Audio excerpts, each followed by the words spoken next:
दोस्तों किसी तेरी खुदगर्जी ड्रामे के आने वाले एपिसोड में आप लोग देखने वाले हैं जिसमें आखिरकार दारा के समझाने के बाद भी शमशेर किसी की बात नहीं सुनता और दारा अपनी बीवी को कहता है कि शमशेर किसी कीमत पर सोफिया से शादी नहीं करेगा। हम बिला वजह इतनी मेहनत कर रहे हैं और बाबा साहब को भी ये बात समझनी चाहिए। बाबा साहब भी अब ज़बरदस्ती नहीं कर सकते क्योंकि पहले ही शमशेर का इतना नुकसान हो चुका है। लेकिन दोस्तों फरवा के जहन में कुछ और ही चल रहा होगा। फरवा तो ये चाहती है कि शमशेर यहाँ घर छोड़कर चला जाए या दुनिया छोड़कर चला जाए ताकि सारी प्रॉपर्टी दारा को मिल जाए और इस घर का मालिक दारा बन जाए और फिर मैं और दारा इस घर पर राज करें। लेकिन दोस्तों फरवा तो बिल्ली के ख्वाब में छींचड़े देख रही हो गई। ऐसा बिल्कुल नहीं होगा।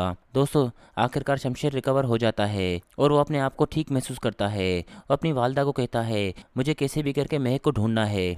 लेकिन शमशेर की वालदा कहती है अभी तुम इस हालत में नहीं हो कि तुम बाहर घूम फिर सको। लेकिन शमशेर कहता है मुझे कोई घूमने का शौक नहीं है, मुझे बस महक को ढूंढना है कि महक ये शहर छोड़कर क्यों गई थी, क्योंकि मुझे मालूम है इन सब के पीछे बाबा साहब ही थे और बाबा साहब मुझसे झूठ कह रहे हैं कि मैं एक शादी वाले दिन भाग गई थी। लेकिन इस बात में रत्ती भर की भी सच्चाई नहीं है।